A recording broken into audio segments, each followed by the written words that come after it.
mi gan I fi, fel arfer fi'n Prifysgol Bangor yn astudio Sbaeneg a Eidaleg, ond ar y foment fi'n figo yn Sbaen a tymor nesaf byddai yn Triestyn yr Eidal I hyd fel rhan o'r cynllun cyfnewid Erasmus.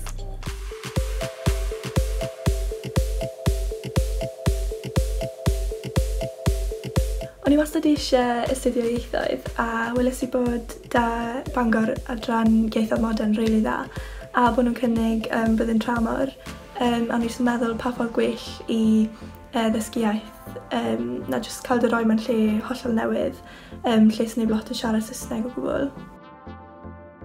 So achos bod fi mewn gwersi gyda myfyrwyr Erasmus a mae grŵp WhatsApp ar gael ar gyfer pobl Erasmus yn unig lle mae digwyddiadau a teithiau yn cael eu trefnu. Fi wedi cwrdd â pobl o bob cwr o'r byd. Mexico, De Corea, yr Eidal, yr Almaen, bob man.